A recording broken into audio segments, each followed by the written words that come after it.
Okay, so now I want to add a little bit more functionality to this dice script that I have right here. Um, let's say that we wanted to roll more than one die. We want to give the user the ability to give us a number and tell it we want to roll 3 or 5 or 500, however many we want. We can do that. So above the button, I'm going to add another bit of code that is going to be a field, and it is going to be an int field, and in particular, I'm going to do an int field group. And the reason for the int field group is that it gives me the access to add a label to this. So I'm going to say label equals number of dice.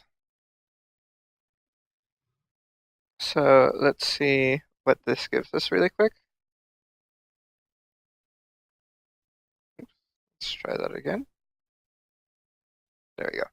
So we have the number of dice by default is 0, so it's not going to do anything different because we haven't changed the commands there, but it's giving us this field that we can get information from, which is great.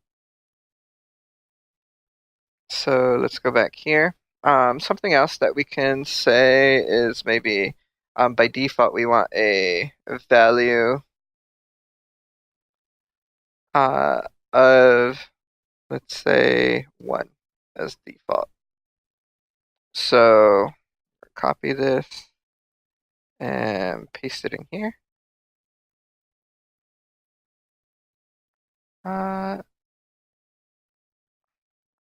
Okay, because this is an field group, it can have multiple groups. So we have to designate how many fields, or which particular field we want to manipulate. In this case, it's going to be the first field, and it popped up in the other window. So there we go. So now that we have a default value in the first value field, we can get a default of 1, so that way when you run it, at least it has 1 to start off with rather than 0, because that would be a little bit silly. Great. So let's go back over here. Another thing that we're going to have to do here is give this a name. So this is going to be num, sorry, lowercase, num of dice. And put a comma. There we go. So that way we have a way to access this particular infield. So when we press the button, we want to take that into consideration. So on the button press, we want to query that value. In order to do that, we have to set a variable so that we can hold that information. So, oh, and since I did change it over here, I want to make sure that I changed it in the notepad file where I already changed it in the Maya file. This is value 1.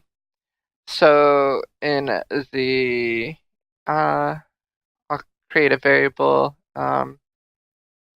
num dice, and that is going to be equal to mc.int field group, and we want to tell it in particular which one, and that is going to be the num of dice. What do we want to do? We want to query. So let's do QE query equals true. And what do we want to query from it? The value 1 and equals true.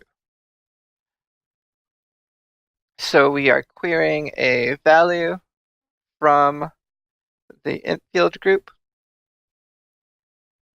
and in particular value 1, and it's going to be this particular field group that we're querying, and we have it stored inside of a variable, which is great for us. Now we want to be able to do something with it. So the next thing we're going to be covering is while loops. So with a while loop, we can actually repeat a action a certain number of times until a condition is met.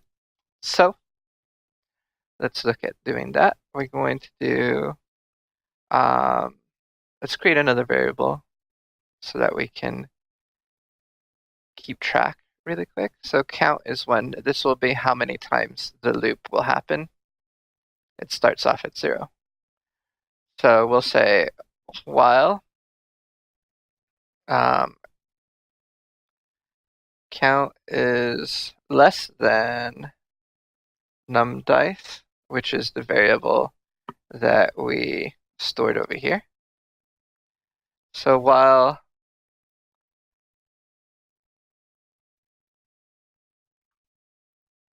the count is less than the number of dice, and we'll indent all this, it's going to do all this action, which will be close, but we'll still need to add a few more things. Namely, we need to increase count.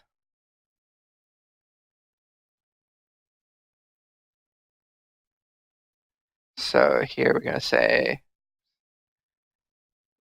count is equal to count plus 1. So when we add 1 to count, we're taking, it starts off at 0, so it's going to say count is equal to 0 plus 1. The next time it'll say count is equal to 1 plus 1, and so forth, so that way it loops through. So let's take a look at what's going on here and run that. And so it seems to work. Let's say we wanted 5 dice. So it did randomize and roll 5 dice, and the last one is 1, and that's why we see that. But we don't see any other hint that those dice were rolled and be able to see that. So let's fix that issue really quickly.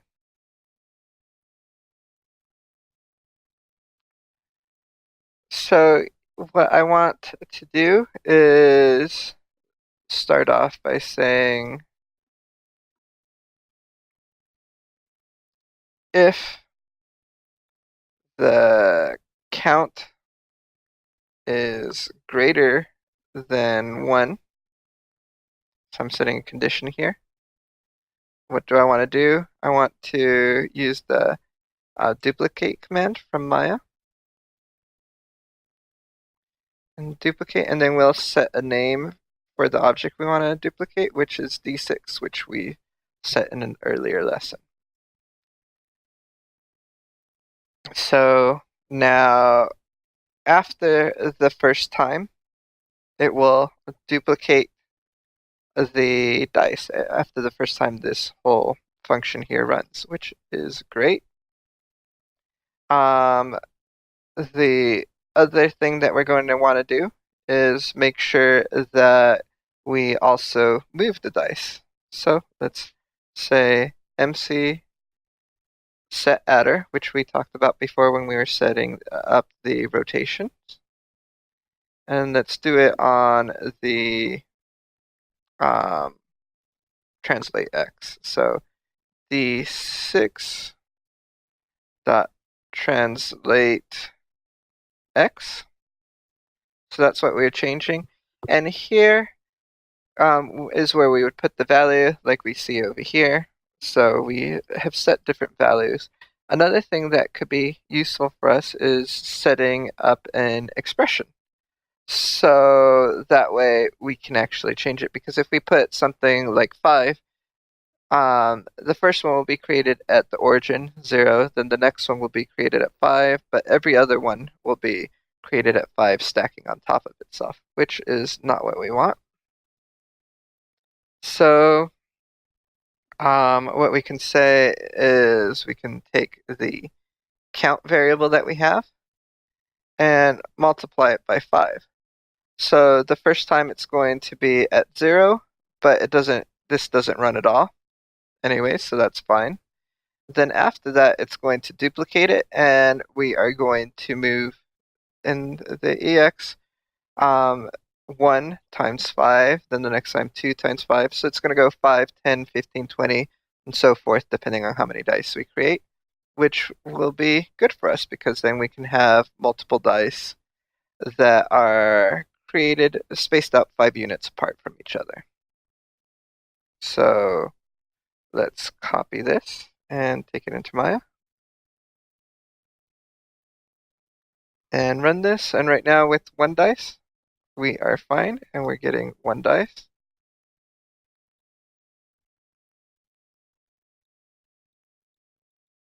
And we're getting different values each time. So let's try something larger. Let's try 5 dice. So did it do it? Nope. Oh, I was looking in the wrong axis. So I do have it, let's see what is going on here. Do I have, so when I run this, let's do 5 again. And we got 1, 2, 3, 4, 5 values. And we have 1, 2, 3, 4 dice. So let's see what is happening here in the code. Actually, let's look at the here. So the second one is what's missing, and if we look at the order, it's we're missing the 3, the second 3. The first one's staying at 6. Do we have anything duplicated there? I don't know. We'll test this out really quick. So I want to make sure this last one should be D6. Where's our D6?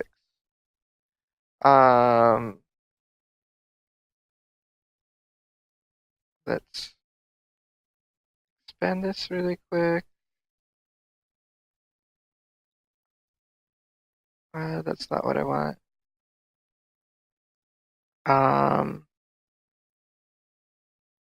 Let's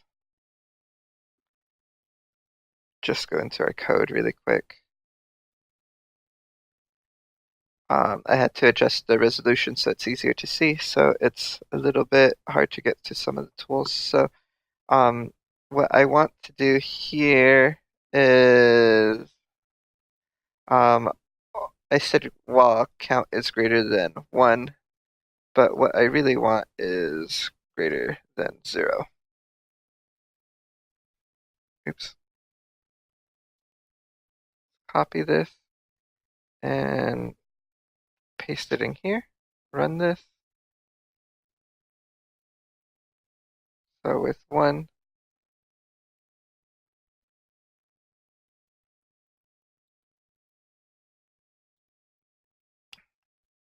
where is this dice that's being created? Oh, it's over here.